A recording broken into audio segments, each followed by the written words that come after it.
এখনো জ্বলছে। কি হয়েছেটা কি? আর বলবেন না মহারাজ, আমার গিন্নি চলে যাওয়ার পর থেকে তো হাত পুড়িয়ে খাই। আজকে সত্যি সত্যি রান্না করতে গিয়ে হাত পুড়ে গেছে, তাই তো? হ্যাঁ মহারাজ, আপনি একদম ঠিক ধরেছেন। বেশ, বুঝলাম, কিন্তু এখনো গোপাল এলো না। মহারাজ, আপনার জন্য একটা পত্র এসেছে। কই কই দেখি।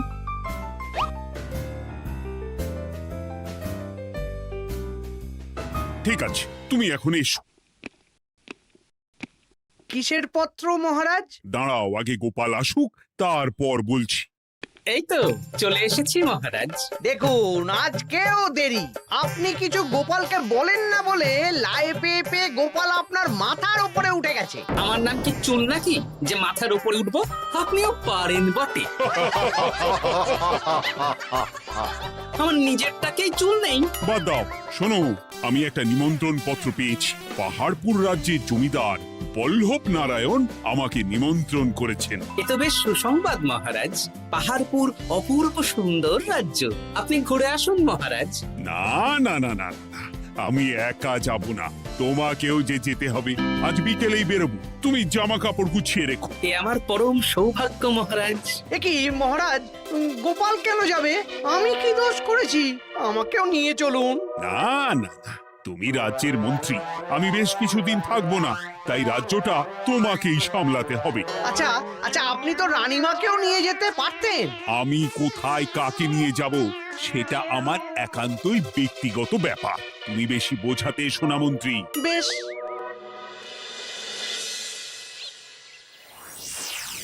গোপাল গোপাল আর গোপাল, এই গোপালের জন্যে আমাদের কপালটাই মন্দ থেকে গেল। মন্দ না, বলুন বন্ধ থেকে গেল। সব সুযোগ ওই গোপাল পাবে, আর আমাদের বেলা ছাই। আজকেও গোপাল রাজসভায় দেরি করে এলো, তবুও বেটাকে মহারাজ কিছু বললেন না। বলবে কি? উল্টে মহারাজই তো গোপালকে ঘুরতে নিয়ে যাচ্ছেন। পাহাড়পুরে গিয়ে ভালো মন্দ আহার করবে গোপাল, আর আমি রাজ্য পাহারা দেব।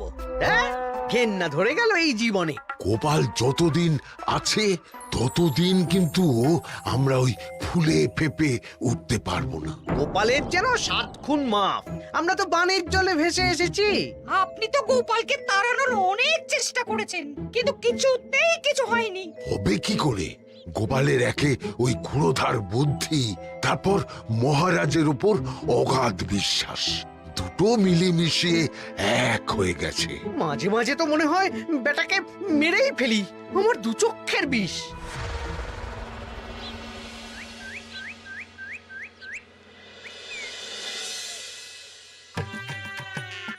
বলছি গিন্নি, কি এত তুমি পোটলায় বাঁধছো বলো তো? এত দূরের রাস্তা, তাই শুকনো খাবার ভালো করে বেঁধে দিচ্ছি। হ্যাঁ, তা কি কি দিয়েছো শুনি? ভিজে চিড়ে দিয়েছি, মুড়ি, নারকোল কুচো, চিনি দিয়েছি। হ্যাঁ, ব্যাস, আর কিচ্ছু দিতে হবে না। আমার সাথে তো মহারাজও যাচ্ছেন। আমি একটু বেশি করে দিয়েছি গো। দূর, সে কথা বলিনি। মহারাজ যাচ্ছেন তো, তাই মহারাজও নিশ্চয়ই রাজবাড়ি থেকে ভালো মন্দ খাবার নিয়ে আসবেন। যে যার নিজের তালে থাকে। কি আর করবো গিন্নি, উদরকে আদর করে যা সুখ, তার অন্য কিছুতে নেই। বেশ বেশ, সাবধানে যেও। হ্যাঁ, তুমিও সাবধানে থেকো কিন্তু। আর নাতনি নাতনিগুলো এলে তাদের জানিয়ে দিও যে দাদু বেশ কিছুদিন থাকবে না। ঠিক আছে গো, ঠিক আছে। সাবধানে যাবেন মহারাজ।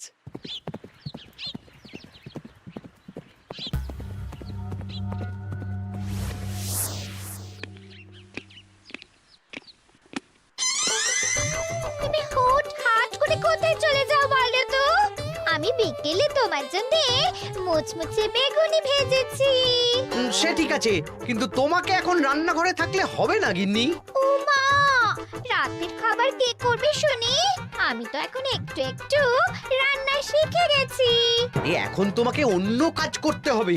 কি কাজ? শোনো, বুঝতে পেরেছো তো? একদম জলের মতো পরিষ্কার বুঝে গেছি। তাহলে আর দেরি না করে যাও।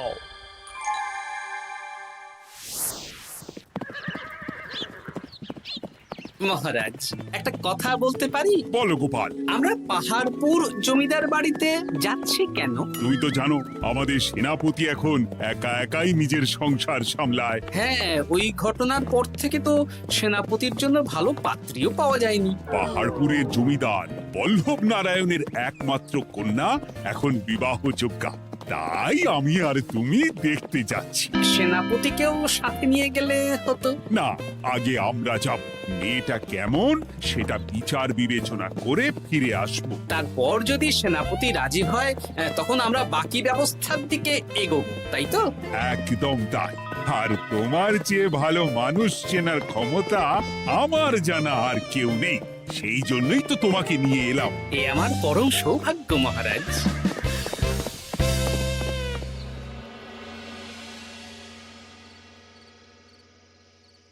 প্রণাম রানীমা। আরে মন্ত্রী গিন্নি যে, বলো বলো। এই কিছু বেগুনি ভেজেছি, তাই আপনার জন্য নিয়ে এলাম রানীমা। সরলা, তুমি ওটা রান্নাঘরে নিয়ে যাও। আচ্ছা রানীমা। ওমা, এই গয়নাটা পরে কি সুন্দর লাগছে আপনাকে। নতুন নিলেন? না না, বছরখানেক আগে বিবাহ বার্ষিকীতে মহারাজ গড়িয়ে দিয়েছিলেন। একটা কথা বলবো রানীমা? বলো না, কি বলবে? আমার মনে হয় আপনাকে আমাদের মহারাজ না আর আগের মতন ভালোবাসেন না। এই কি কথা বলছো তুমি? খোলা চোখে যা মনে হয় তাই বলেছে রানীমা। এই দেখুন না, মহারাজ হঠাৎ পাহাড়পুরে ঘুরতে চলে গেলেন আর আপনাকে নিয়ে গেলেন না। নিশ্চয়ই কোনো কাজ আছে, তাই আমাকে নিয়ে যাননি। ওই তো, এত ছাড় দিয়েছেন বলেই তো পার পেয়ে বসেছে। অপরাধ নেবেন না রানীমা। মহারাজ সব ব্যাপারে শুধু গোপাল আর গোপাল, কিন্তু বাড়িতে যে আপনিও আছেন সেটা মহারাজ খেয়ালই করেন না। আসলে গোপালকে মহারাজ খুবই স্নেহ করেন তো। আপনি আগে না গোপাল আগে? পাহাড়পুর তো এত সুন্দর জায়গা, চারিদিকে পাহাড়, পাহাড় থেকে নেমে আসছে নদী।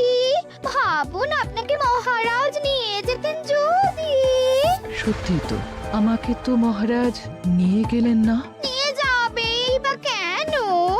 আপনাকে তো আর মহারাজ আগের মতো ভালোই বাসেন না। সব ধ্যান জ্ঞান এখন শুধু গোপাল। হ্যাঁ সত্যি তো, আমি তো এটা ভেবেও দেখিনি কখনো। গোপালই আপনার কপাল পুড়িয়েছে।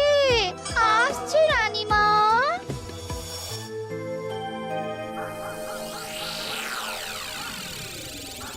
কি গো গিন্নি, আমি যেমন যেমন বলেছি তুমি তেমন তেমন রানীমাকে বুঝিয়েছো তো? হ্যাঁ হ্যাঁ, আমি একেবারে এমন ভাবে কানে পুষ্পন্ত ঢেলেছি, রানীমার কান মাথা সব সব ভরে গেছে। এবার শুধু মাঝে মাঝে ইন্ধন জুগিয়ে যেতে হবে, বুঝলে? তারপরে তোমার পথের কাঁটা ফাঁকা হয়ে যাবে। আর একবার গোপাল সরে গেলেই আর কোনো চিন্তা নেই। দু হাত ভরে রোজগার করবে গো।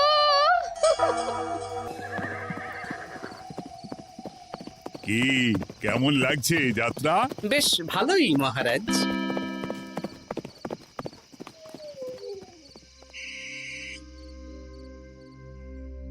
রানীমা, খাবার কি আমি এই ঘরে নিয়ে আসবো?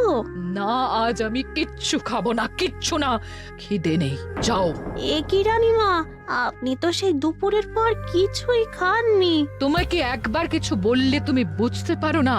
বলেছি তো আমার খিদে নেই, আমাকে বিরক্ত করো না, যাও।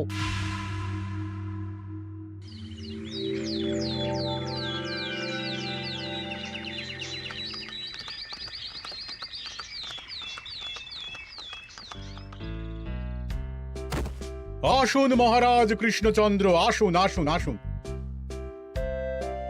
কি সুন্দর জায়গায় পাহাড়পুর, মনে হচ্ছে বেশ কিছুদিন থেকে যাই। তা থেকে যান না। এখন যে কাজে এসেছি সেটা আগে করে নি, তারপর যদি সব ঠিকঠাক তখন তো আবার আসতে হবে। তাও ঠিক। এই বিমলা মা, এদিকে আয়। এই নিন কমলা লেবুর শরবত। বেশ সুন্দরী দেখতে মহারাজ।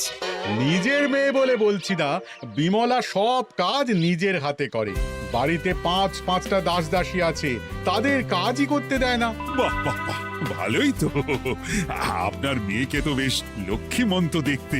ও অনেক ছোটবেলায় মাকে হারিয়েছে, কিন্তু নিজের ইচ্ছে পড়াশুনো, রান্না বান্না সব শিখেছে। যেমন হাতের রান্না, তেমনই মাথায় বুদ্ধি। রান্না তো খেলেই বুঝতে পারবো। হ্যাঁ, আজ দুপুরে সব রান্না তো নিজের হাতেই করছে। আমি ওকে কিছু প্রশ্ন করতে চাই। দাঁড়িয়ে আছো কেন মা? বসো। মহারাজ, আপনার অনুমতি নিয়ে আমি বিমলাকে কিছু প্রশ্ন করতে চাই। করো না। আচ্ছা বিমলা, তোমার বয়স কত? আসছে শ্রাবণে আমি 19 বছরে পড়ব। আচ্ছা, শ্রাবণ মাসে জন্ম, বর্ষাকালে। বেশ বেশ। আচ্ছা বলো তো, মেঘের ডাকে জল ছেড়ে ডাঙায় উঠে পড়ে, মানুষ তাকে হাতে পেলে নিয়ে যায় ঘরে, এটা কি? কই মাছ। বাহ বাহ, এবার বলো তো, এমন কোন জিনিস যেটা একান্তই তোমার কিন্তু অন্যেরা বেশি ব্যবহার করে? আমার নাম। বাহ বাহ বাহ বাহ বাহ, খুব সুন্দর খুব সুন্দর। আপনার মেয়ের মাথায় বুদ্ধি আছে। আর আচ্ছা আচ্ছা, আরেকটা প্রশ্ন করব। বলো তো, একটা অঙ্ক পরীক্ষায় তোমার বাবা 100-তে 90 পেয়েছে, তুমি 100-তে 100 পেয়েছো, আর আমি 100-তে 95 পেয়েছি। তাহলে কে বেশি বুদ্ধিমান? আপনি বেশি বুদ্ধিমান। এমা, এটা তুই কি বললি রে? তুই তো 100-তে 100 পেয়েছিস, তাহলে তুই বেশি বুদ্ধিমান হবি না? না না, আমি হলে তো বুদ্ধিমতী হব। দারুণ দারুণ। জমিদার মশাই, আপনার মেয়ে সত্যি বুদ্ধিমান, না মানে বুদ্ধিমতী। এবার দুপুরের ভুরি ভোজটা খেলেই বুঝতে পারবো হাতের জাদু।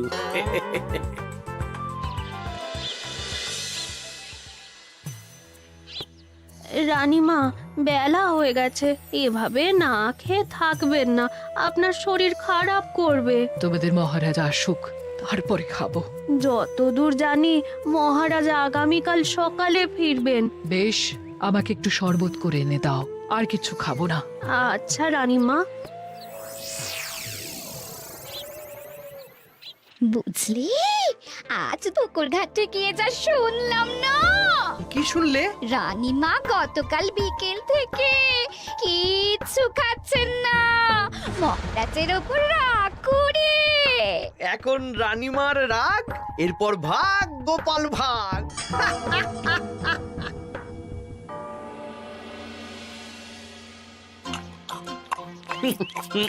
সত্যি বিমলা, তোমার হাতের রান্নার কোনো তুলনা নেই মা।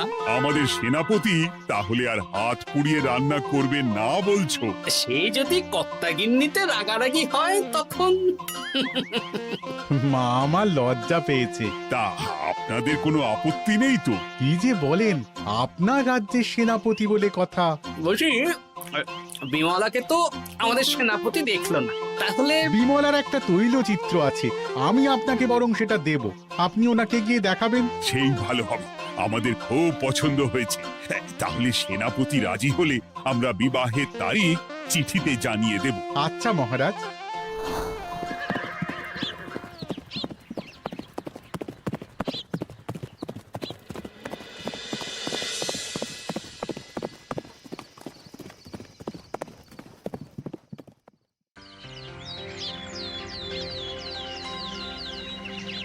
মহারাজ, আমি তাহলে আসি।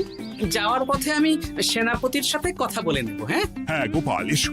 বেশ ভালোই কাটলো পাহাড়পুরে। হ্যাঁ মহারাজ, অনেক ধকল গেছে, যান গিয়ে বিশ্রাম নিন।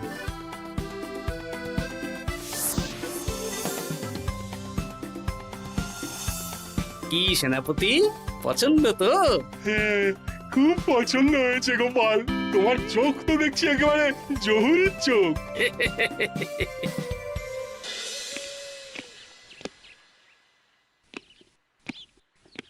চিরটা কাল আপনি ওই গোপাল গোপাল করে কাটিয়ে দিন। কি হলো? রানীমা গত পরশু থেকে কিচ্ছু খাননি, গতকাল একটু শরবত খেয়েছেন শুধু। কেন, কি হয়েছে? দেখুন মহারাজ, সহ্যের একটা সীমা আছে। আরে, আমার তো কিছুই মাথায় ঢুকছে না। মাথায় শুধু গোপাল থাকলে আমার কথা ঢুকবে কি করে মহারাজ? আপনি আমাকে আর আগের মতো ভালোবাসেন না মহারাজ। এসব কি বলছো রানী? ঠিকই বলছি, আপনি খেয়ালই করেননি যে আমি গলায় আপনার পছন্দের পান্নার হার পরেছি মহারাজ? আরে আমাকে বলার সুযোগ দেবে তো। দেখুন, আপনি পাহাড়পুরে ঘুরতে গেলেন, গোপালকে নিয়ে গেলেন। আমারও মনে হয় কোথাও ঘুরতে যাই মহারাজ। আরে গোপালকে নিয়ে যাওয়ার প্রয়োজন ছিল, তাই নিয়ে গেছি। গোপাল তো আপনার প্রিয়জন, তাই ওকেই আপনার প্রয়োজন। আমি তো কেউ না। দেখো, গোপাল আমার সব বিপদে আপদে পাশে থাকে, তাই ওকে ভরসা করি, সেটা তো তুমি খুব ভালো করে জানো। আজকের পরে হয় গোপাল থাকবে, না হলে আমি থাকবো। না না না, এ হতে পারে না। গোপালকে আমি সরাতে পারবো না, আর কাউকে সরানোর জন্য কোনো কারণ তো চাই। আর কারণ যদি আমি দিয়ে দিই? কি কারণ? আপনি গোপালকে বলবেন আমার সাথে আপনার ঝগড়া হয়েছে। বেশ, তাতে কি? আপনি গোপালকে বলবেন ও যেন আমাকে বলে আপনার কাছে ক্ষমা চাওয়ার জন্য, আর আমি ক্ষমা চাইবো না। ব্যাস, আপনি এই সামান্য কাজটা গোপালকে করতে না পারার জন্য ওকে তাড়িয়ে দেবেন। ওকে মাত্র 7 দিন সময় দেবেন, ব্যাস। ঠিক আছে, আমি এক্ষুনি গোপালকে ডেকে পাঠাচ্ছি। দেখো গোপাল, এখন যদি রানী আমার কাছে ক্ষমা না চায়, তাহলে কিন্তু আমি বাধ্য হব তোমাকে রাজসভা থেকে তাড়িয়ে দিতে। আচ্ছা মহারাজ, বুঝেছি। রানীমা আপনার কাছে ক্ষমা চাইবেন, কিন্তু তার জন্য আপনাকে আমার কথা মতো কিছু কাজ করতে হবে মহারাজ। কি কাজ বলো? বুঝেছেন? হ্যাঁ। না গোপাল, আমি মহারাজের কাছে ক্ষমা চাইতে পারবো না। দেখুন রানীমা, আমার মনে হয় আপনার ক্ষমা চাওয়াই উচিত।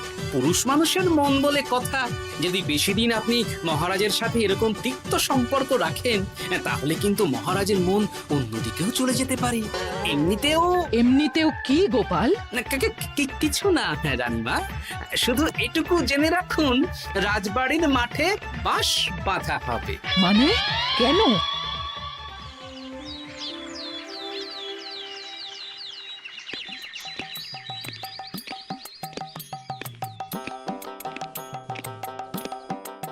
আসতে পারি মহারাজ? হ্যাঁ, এসো এসো। বলছি, আমি তাহলে জমিদার বাড়িতে বিবাহের দিনক্ষণ ওই চিঠি লিখে জানিয়ে দিচ্ছি। হ্যাঁ, জানিয়ে দাও গোপাল। আর কি কি কেনাকাটা করতে হবে সেটার একটা তালিকা বানিয়ে ফেলো। আচ্ছা মহারাজ, মেয়ের শাড়ি আপনি নিজে পছন্দ করে কিনবেন তো? হ্যাঁ, ওই শাড়িওয়ালাকে আজকে দুপুরেই আসতে বলো। আচ্ছা মহারাজ। বিয়ের শাড়ি, কেনাকাটা, এসব কি মহারাজ?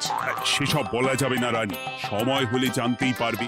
তবে বিমলাকে অপরূপ সুন্দরী দেখতে, এটুকু বলতে পারি। দেখুন তো মহারাজ, ওই টোপরটা ঠিক আছে কিনা?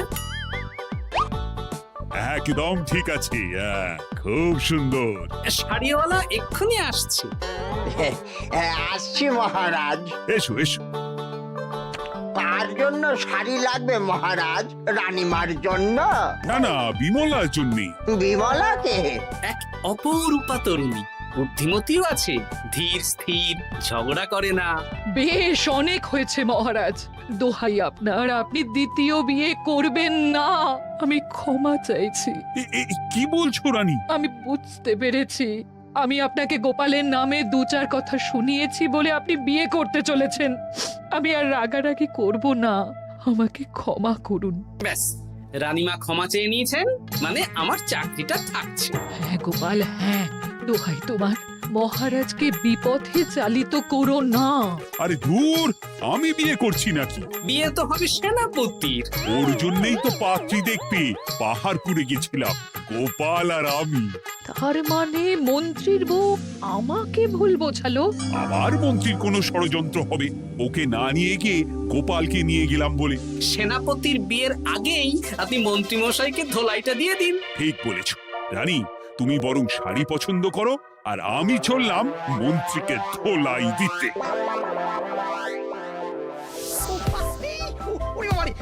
তুমি এত নীচ, হ্যাঁ? তোমার গিন্নিকে দিয়ে রানীর কানে বিষ ঢালা? ভুল হয়ে গেছে, ক্ষমা করে দিন।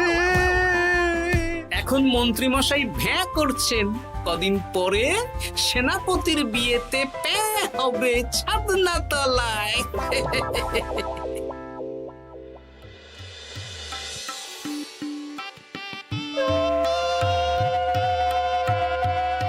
এবার মালা বদল হবে। এবার বুঝবে মালার কি জ্বালা। কি বললে? হ্যাঁ?